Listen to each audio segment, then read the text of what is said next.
안녕하세요. 미국주식론 대학의 미준입니다. 11월 14일 오늘의 미국주식 뉴스를 시작합니다.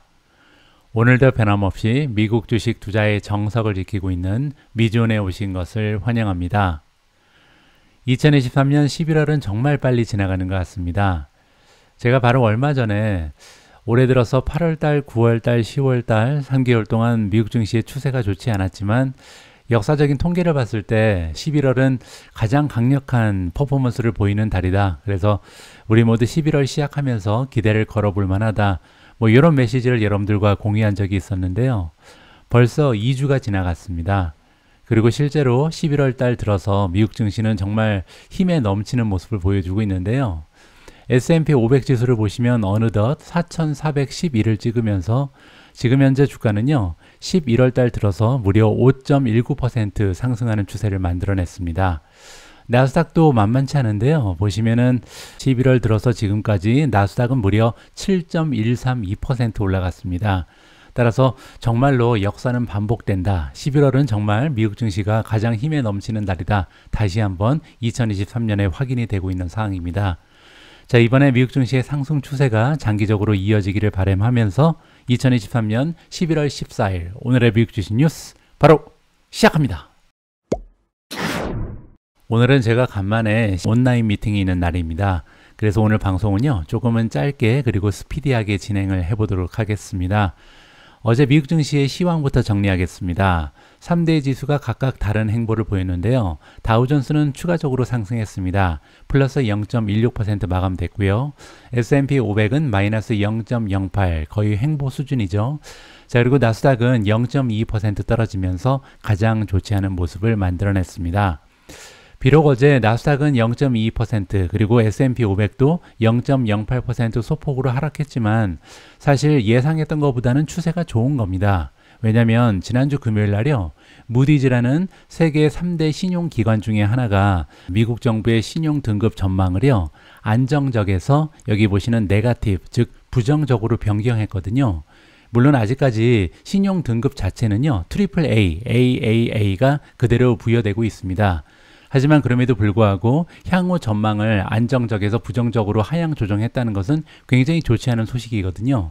그럼에도 불구하고 미국 증시의 추세가 최근에 너무나 좋기 때문에 견뎌낼 수 있는 힘이 있었다. 저는 개인적으로 이렇게 해석을 하고 싶습니다. 어제 미국 증시에서 가장 좋은 상승 추세를 만들어낸 성장주의 이름을 확인하도록 하겠습니다. 사운드 하운드 AI가 11.17% 올라가면서 마감이 됐고요. 인바이테 플러스 9.96, 아이온큐 플러스 8.35, 리오토 플러스 6.76, 버진 갤럭틱 플러스 5.59, 조비 에비에이션 플러스 5.20, 리비안 플러스 5.13, 업스타트 플러스 4.65, 루시드 플러스 4.47, 유니티 소프트웨어 플러스 4.26% 보이면서 가장 추세가 좋았는데요. 어제는 대표적으로 최근 들어서 주가 흐름이 가장 좋지 않았던 종목 위주로 주가가 많이 올라갔다. 여기 보시면요. 한 주 동안 거의 대부분의 종목이 마이너스였죠. 리오토를 제외하고는 최근에 주가가 많이 빠진 종목들이었고요. 최근 한 달 동안도 주가의 흐름이 굉장히 좋지 않은 종목들이 대부분 반등을 보인 하루였다. 이렇게 정리가 가능합니다. 어제 주가가 많이 떨어진 성장 주식도 있었는데요. 보시면은 스템이 마이너스 7%로 가장 좋지 않았고요.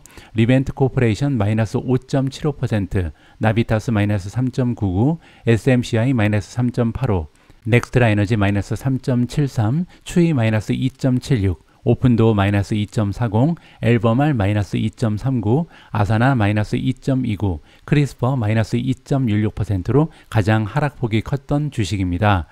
이 중에서요 엘버말 그리고 또 하나 리벤트 코퍼레이션은 두 종목 모두 리튬 관련된 종목인데요. 리튬 관련된 종목이 추가적으로 하락했던 이유 하나가 있습니다. 이번 기사의 제목에 나와 있는 것처럼 오일 자이언트 기업인 엑손모빌이요 이번에 굉장히 커다란 뉴스를 발표했습니다. 2027년까지 전기자동차에 들어가는 리튬을 생산하는 기업으로 거듭날 것이다. 따라서 오일 기업인 엑손이 드디어 리튬으로 전향한다. 이렇게 추가적인 비즈니스 모델의 확장을 발표했습니다.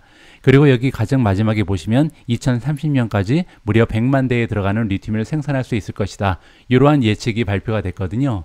따라서 많은 리튬 기업이 충격을 받고 쓰러질 수밖에 없었다. 이렇게 정리가 가능합니다. 다음은 미주온 탑 12의 현황입니다. 어제 5종목은 올라갔습니다. 테슬라가 가장 좋았죠. 플러스 4.2% 보여줬고요. 소파이는 플러스 1.44, 우버 플러스 1.28, 엔비디아 플러스 0.59, 팔란티어 플러스 0.20% 올라가면서 마감이 됐습니다. 반면 나머지 종목은 소폭으로 하락했는데요. 인피니언 마이너스 0.06, 아마존 마이너스 0.68, 마이크로소프트 마이너스 0.81, TSMC 마이너스 1.05, 온세미 마이너스 1.08, SMCI 마이너스 3.85, 나비타스 3.99% 떨어지면서 가장 추세가 좋지 않은 종목에 이름을 올렸습니다. 어제 미국 증시에서 가장 많은 투자자들의 관심을 받았던 뉴스는요, 엔비디아에서 나왔습니다. 이번 기사의 제목을 보시면요, 엔비디아가 AI 모델 트레이닝을 위한 새로운 하이엔드 칩 H200를 공개했거든요. 그렇지 않아도 H100 가지고도 굉장히 잘 나갔던 엔비디아가 차세대 칩 H200를 발표하면서 정말 인공지능의 최강자의 입지를 다시 한번 다지고 있는 그런 모습입니다. 엔비디아는 월요일에 AI 붐을 일으키고 있는 인공지능 모델의 훈련 그리고 배포를 위해 설계된 그래픽 처리 장치, 우리가 이제 영어로 그래픽 프로세싱 유닛이라고 부르죠. GPU인 H200를 공개했다. 이렇게 시작이 됩니다. 새로운 GPU, 즉 H200는요, 오픈AI가 지금 현재 가장 진보된 대규모 언어 모델인 GPT-4를 훈련하는 데 사용하고 있는 칩인 H100의 업그레이드 버전이라고 나와 있습니다. 그런데 문제는요, 지금 현재 H100도 업계에서 최고의 성능을 자랑하기 때문에 없어서 못 팔잖아요.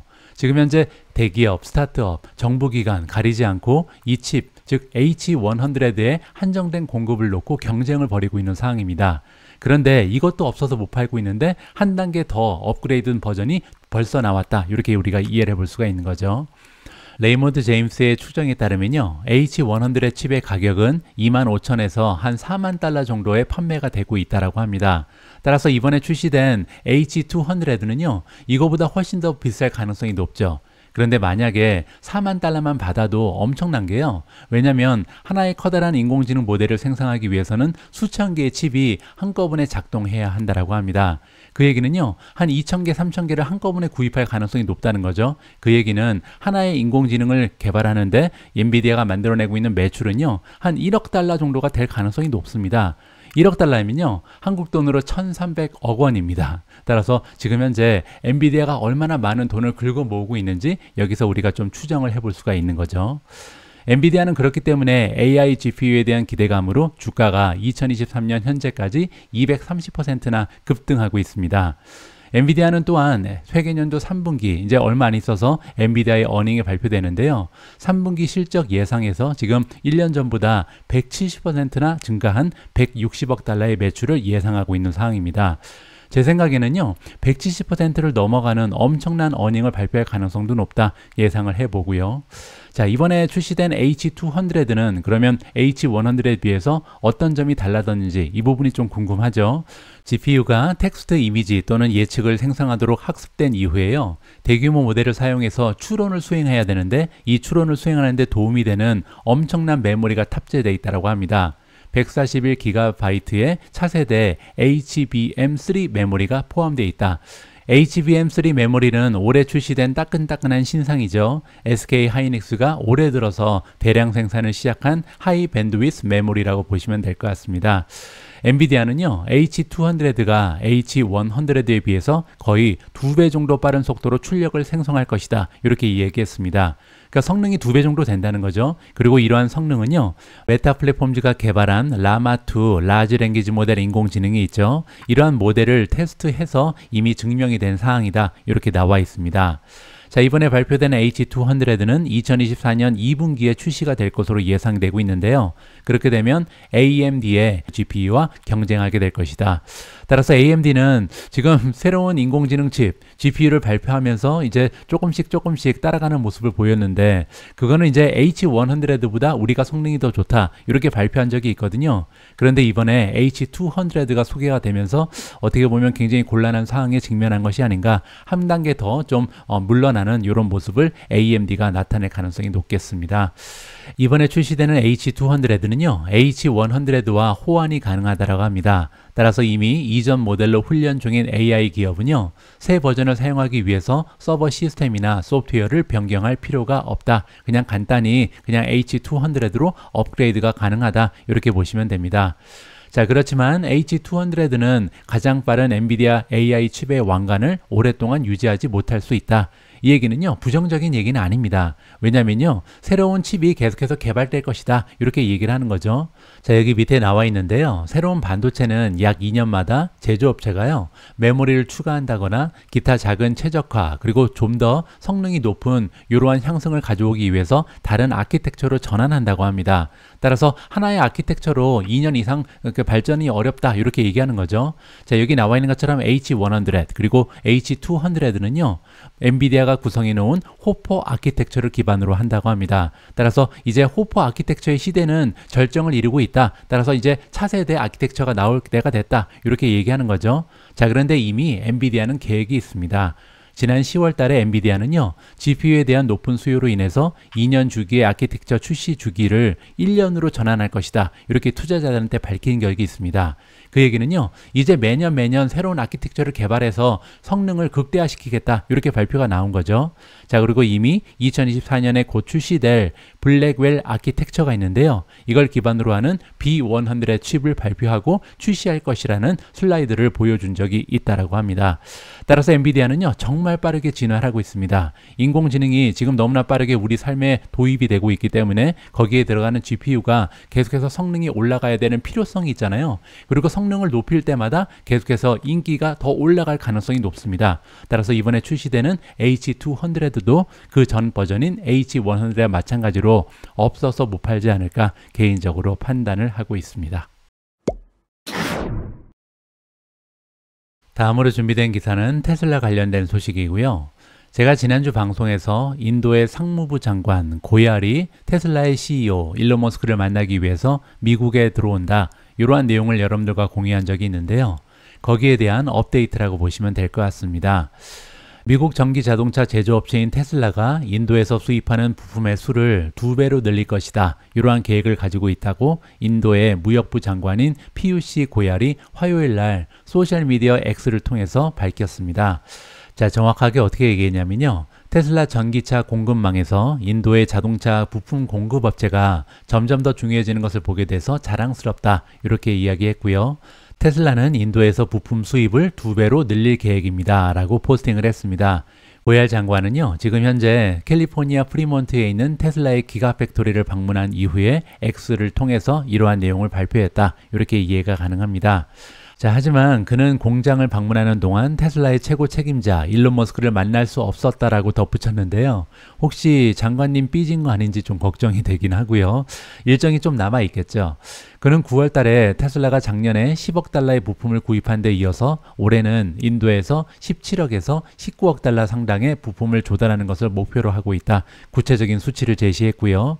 로이터 통신은요, 지난주에 고얄 장관이 미국 방문할 것이다. 이러한 소식을 전하면서 일론 머스크랑 미팅을 하면서 4가지 정도의 커다란 주제에 대해서 논의할 것이다. 이러한 기사를 발표한 적이 있거든요. 그때 기사 내용에 따르면 첫 번째 주제는 테슬라의 인도 공장 설립이었죠. 두 번째는 24,000달러짜리 저가형 전기차의 생산을 인도에서 하는 부분. 그리고 세 번째는 오늘 발표된 더 많은 부품의 조달 2배로 늘었다고 나와 있죠. 자, 그리고 마지막으로 인도 전국에 충전 인프라를 구축하는 계획. 여러 가지 굉장히 다양한 협의점이 남아 있습니다. 따라서 지금 아직까지 일론 머스크를 만나지 못했다고 불평을 했는데요. 남아있는 일정 동안 만나서 이런 중요한 주제들을 하나하나 잘 협의를 했으면 하는 바람을 가지고 있습니다. 인도 시장은요, 테슬라는 물론이고 모든 테크 기업에 있어서 굉장히 중요한 향후의 잠재적인 시장이다 개인적으로 판단합니다. 제가 어제 방송에서요, 메타 플랫폼즈 그리고 아마존의 대박 파트너십을 여러분들께 보도해 드린 적이 있습니다. 바로 페이스북 그리고 인스타그램에서 아마존 쇼핑이 가능해진다라는 소식이었는데요. 그리고 나서 바로 오늘 또 하나의 소식이 추가되고 있습니다. 아마존닷컴이 이번에는요, 스냅챗 광고에서도 바로 연결된다라는 굉장한 소식이 발표가 되고 있거든요. 아마존이 이번에는 스냅과 파트너십을 결성했는데요. 스냅챗의 앱 광고에서 직접 아마존의 제품을 구매할 수 있도록 하는 계약이 체결됐다라고 이해가 가능합니다.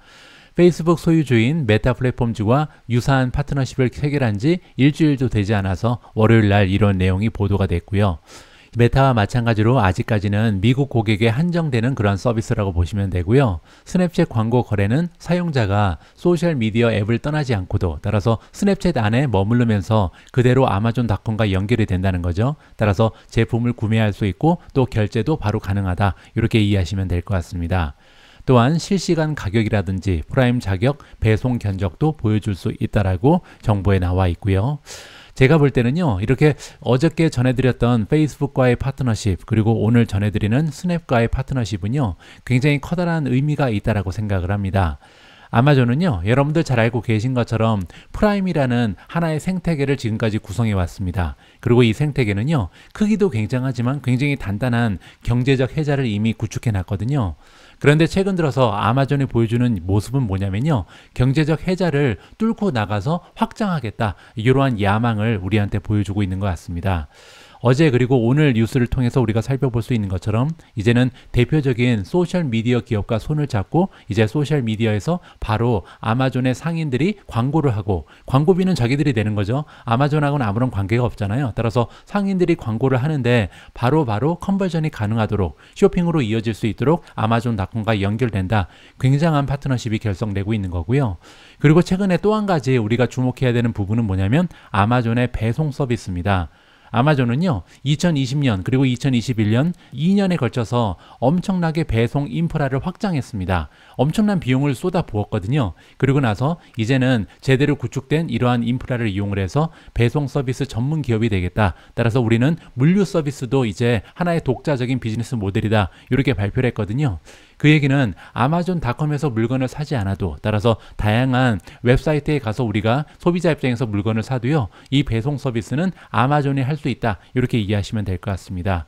따라서 최근 들어서 이렇게 아마존의 비즈니스 영역이 조금씩 확장되는 굉장히 긍정적인 소식이다라고 개인적으로 판단합니다. 다음 기사에는 우버가 등장하는데요. 우버 역시도 아마존에 못지않은 비즈니스의 확장 모습을 보여주고 있습니다. 제가 제목은 네트워크 효과가 시작되고 있다, 이렇게 지어봤는데요. 굉장히 흥미진진한 내용이 발견이 됩니다.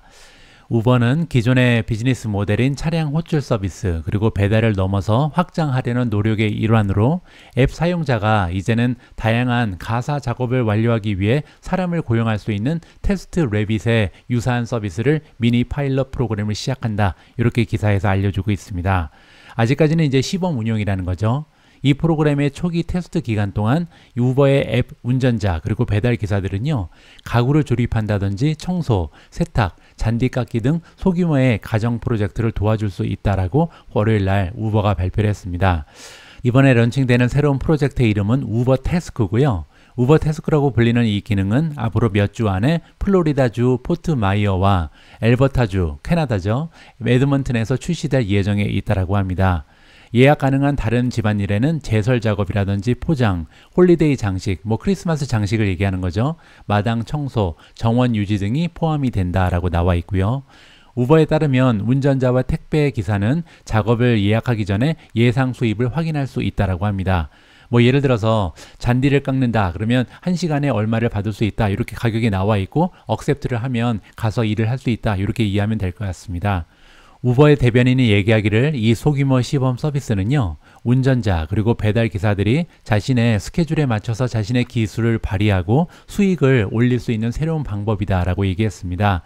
우버는요, 사람들이 우버를 통해서 더 많은 수입을 올릴 수 있는 방법을 항상 고민하고 있다라고 얘기했고요.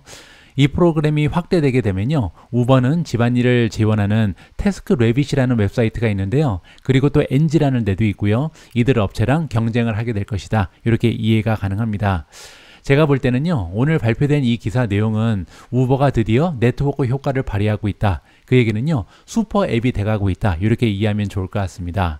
우버는 가장 먼저 택시 호출 서비스로 시작을 했죠. 차량 공유 서비스였습니다. 그런데 여기에 음식 배달을 추가되잖아요. 근데 이제 음식을 배달하다 보니까 배달할 수 있는 것은 음식뿐만 아니다. 뭐 식료품도 있고 담배도 있고 술도 있고 의약품도 있고 마리화나까지 지금 배달하고 있거든요.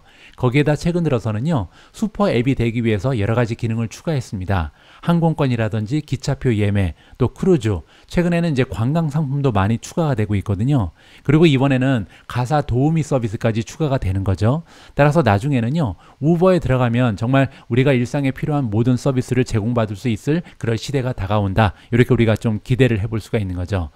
저는 개인적으로요, 다음에는 우버가 어떤 서비스를 추가할지 굉장히 좀 궁금해집니다.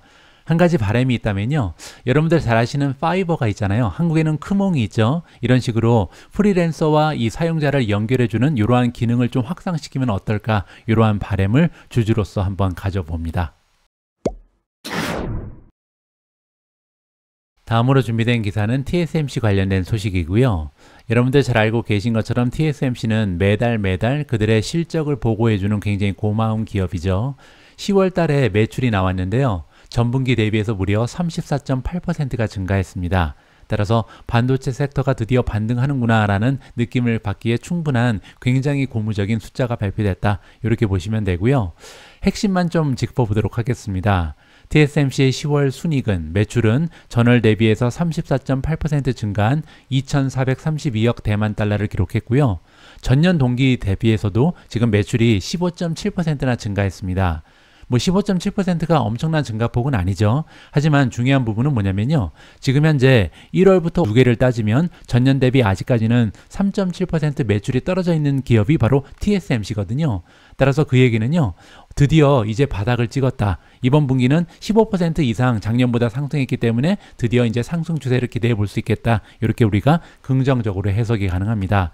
따라서 이번 뉴스는요, TSMC뿐만 아니라 TSMC를 이용하는 여러 가지 기업들이 있잖아요. AMD라든지 엔비디아, 이런 기업들 역시도 드디어 이제 가장 좀 어려웠던 시기가 끝나고 상승 분위기가 조성되는구나, 이렇게 우리가 기대감을 높여볼 수 있는 소중한 기사였습니다.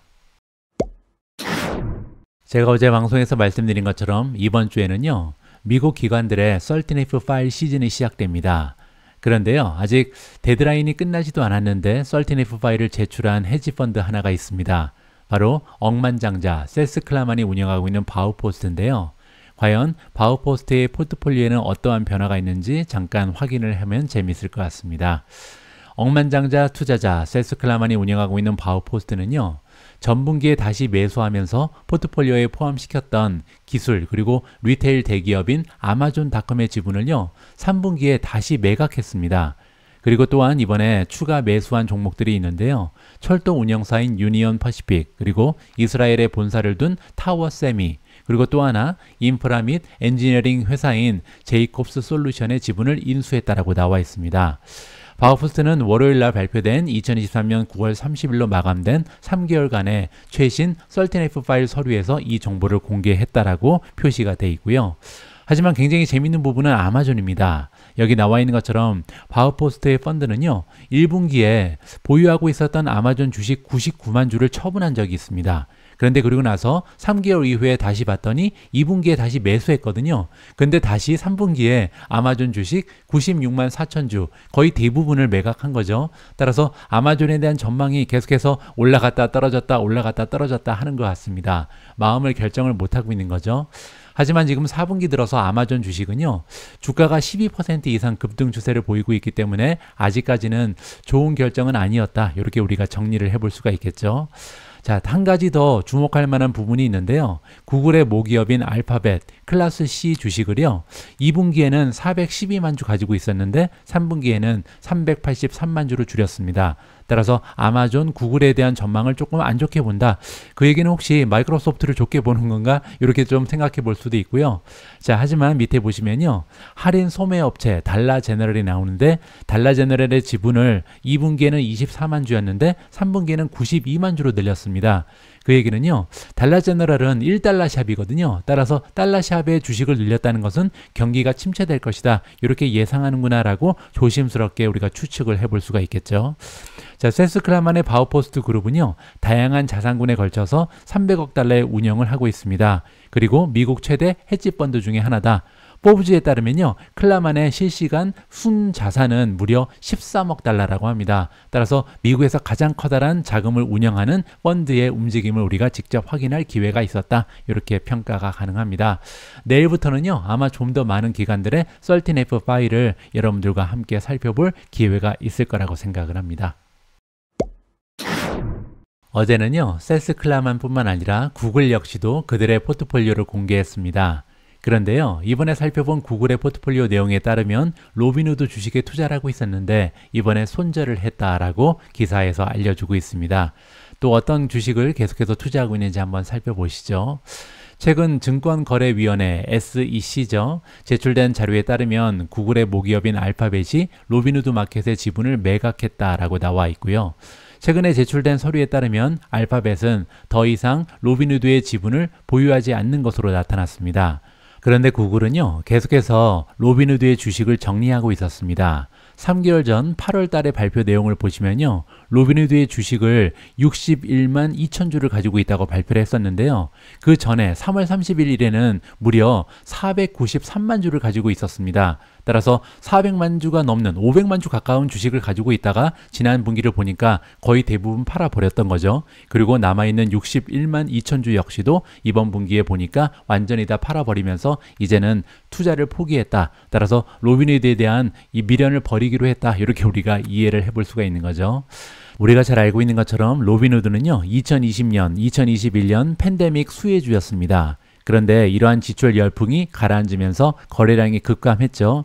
그래서 이제 IPO 가격은 무려 38달러였었는데요. 거기에서 78%나 주가가 하락한 종목입니다. 따라서 구글 입장에서는 커다란 베팅이었는데 굉장히 좀 실패를 했다. 이렇게 우리가 이해를 해볼 수가 있겠죠. 11월 14일 오늘의 미국 주식 뉴스는 여기까지입니다. 오늘 방송도 마지막까지 함께 해주셔서 감사합니다. 저는 내일도 여러분들 투자 활동에 도움될 수 있는 다양한 기사 취합해서 다시 인사드릴 수 있도록 하겠습니다. 우리 모두가 미국 주식 투자로 은퇴하는 그날까지 다 함께 화이팅입니다. 행복한 하루 되세요. 감사합니다.